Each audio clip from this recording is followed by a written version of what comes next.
Factors that affect the rate of transpiration, कि कौन से ऐसे फैक्टर्स हैं जो कि अफेक्ट करते हैं रेट ऑफ ट्रांसपिरेशन को। अब अगर हम ट्रांसपिरेशन की बात करें तो ट्रांसपिरेशन जो है ये लॉस ऑफ वाटर होता है, यानी कि प्लांट की बॉडी में से जो वाटर का लॉस होता है, इवेपोरेशन प्रोसेस होता है, उसको ट्रांसपिरेशन बोलते हैं। तो अब कौन से ऐसे फैक्टर्स हैं जो कि अफेक्ट करते हैं ट्रांसपिरेशन को, कि जिन फैक्टर्स के जरिए ट्रांसपिरेशन इंक्रीज़ हो जाती है या डिक्रीज़ हो जाती है।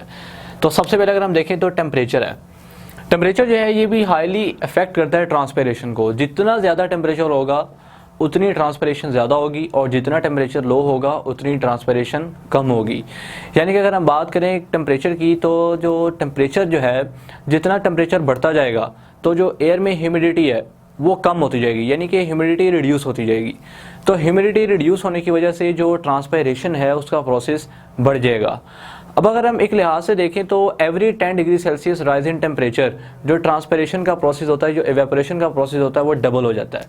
यानी कि जिस तरह से टेम्परेचर 10 डिग्री सेल्सियस बढ़ता है उसी तरह से ट्रांसपिरेशन का जो प्रोसेस होता है वो भी डबल हो जाता है।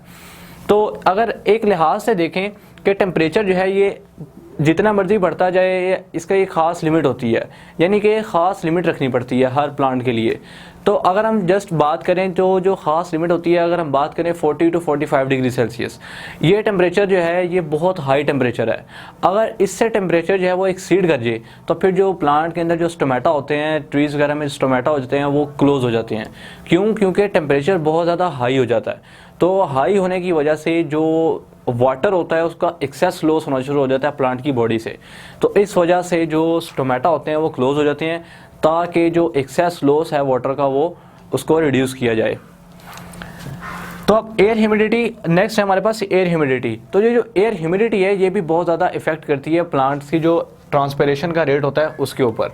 अब अगर हम ड्राई इन्वायरमेंट की बात करें, यानी कि जब एयर ड्राई होती है उस वक्त ये होता है कि जो यानी कि वाटर होता है वो मेसोफिल सेल्स में से फास्टली मूव करता है और जाता है एयर स्पेसिस के अंदर, यानी कि जो लीव्स में एयर स्पेसिस होती हैं, मेसोफिल सेल से वाटर मूव करता हुआ उन एयर स्पेसिस में जाता है, और एयर स्पेसिस से फिर वाटर जो होता है वो एक्सीड आउट हो जाता है, यानी कि आउटसाइड बाहर निकल जाता है in the form of vapours, यानी इवेपोरेट हो जाता है।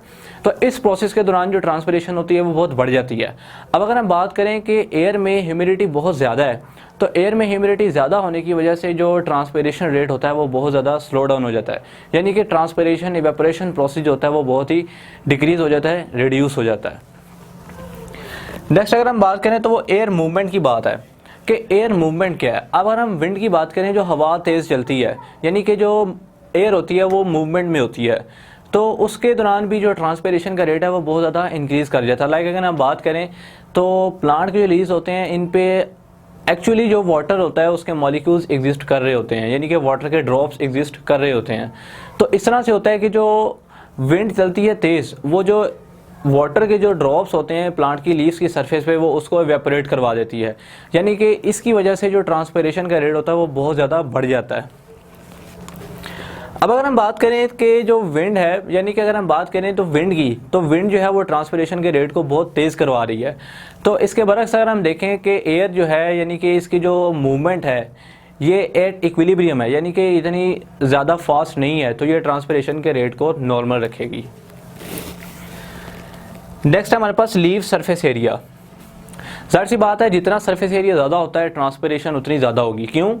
उसकी वजह यह है कि जो लीफ का जितना सरफेस एरिया ज़्यादा होगा उतने ज़्यादा स्टोमेटा मौजूद होंगे, जितने ज़्यादा स्टोमेटा मौजूद होंगे उतनी ट्रांसपिरेशन का रेट ज़्यादा होगा, और जितना लीफ का सरफेस एरिया स्मॉल होगा उतने ही स्टोमेटा कम होंगे, जिसकी वजह से जो ट्रांसपिरेशन का रेट है वो बहुत कम होगा। अब अगर हम देखें कि जो हमारे पास ट्रांसपोर्ट या ट्रांसपिरेशन है, इसकी जो सिग्निफिकेंस है वो क्या है, सिग्निफिकेंस ऑफ ट्रांसपिरेशन या सिग्निफिकेंस ऑफ ट्रांसपोर्ट। तो इसकी हम बात करें तो हमारे पास इसमें पता लगता है कि प्लांट्स में डिफरेंट मैकेनिज़म्स होते हैं, डिफरेंट टाइप्स के मैकेनिज़म्स होते हैं। इसमें अगर हम बात करें तो सिग्निफिकेंस है ट्रांसपिरेशन की।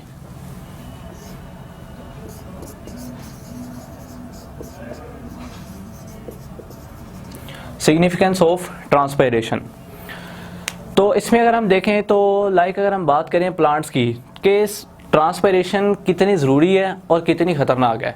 ट्रांसपिरेशन बहुत ज़्यादा हार्मफुल भी है और इसकी यानी सिग्निफिकेंस में इसकी इंपॉर्टेंस भी बहुत ज़्यादा है, यानी कि इम्पॉर्टेंट भी है और हार्मफुल भी बहुत ज़्यादा है।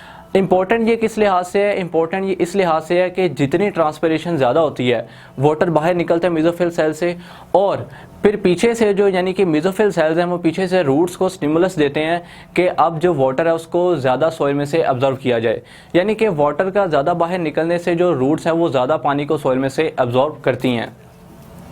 ये तो हो गया इसका एडवांटेज। अब इसके हार्मफुल यानी कि डिसएडवांटेजेस क्या हैं, वो ये हैं कि अगर प्लांट की बॉडी जो है वो यानी कि एक्सेस जो है वो वाटर को रिलीज़ कर दे, प्लांट के बॉडी में से एक्सेस वाटर अगर रिलीज़ हो जाए तो प्लांट की बॉडी जो है वो डेड हो सकती है, इस विल्टिंग हो सकती हैं, लीव्स जो हैं वो येलो हो जाते हैं, यानी कि प्लांट्स की बॉडी में डिफरेंट किस्म के डिजीज़ भी क्रिएट हो सकती हैं, क्योंकि अगर वाटर नहीं है तो केमिकल रिएक्शन सही तरह से परफॉर्म नहीं हो पा रहे, ऑर्गन्स प्लांट्स के वर्क नहीं कर रहे, टिश्यूज़ प्रॉपरली वर्क नहीं कर रहे, सेल्स प्रॉपरली वर्क नहीं कर रहे, जिसकी वजह से जो डैमेजिंग है उसके चांसेस बढ़ जाते हैं। तो ये है कि जो ट्रांसपिरेशन की जो सिग्निफिकेंस है वो बहुत ज़्यादा है कि इम्पॉर्टेंट भी है, जिस लिहाज से ये इम्पॉर्टेंट है उसी तरह ये ख़तरनाक भी है। तो इसको एक मेंटेन रखा जाता है, एक ख़ास बैलेंस पे रखा जाता है, ताकि ना तो प्लांट की बॉडी को नुकसान हो और ना ही जो है ये ज़्यादा आगे डैमेज हो जाकर, एक इसको मेनटेन रखा जाता है कि प्लांट की बॉडी को हर लिहाज से फ़ायदा पहुँचाया जाए। Okay, thanks.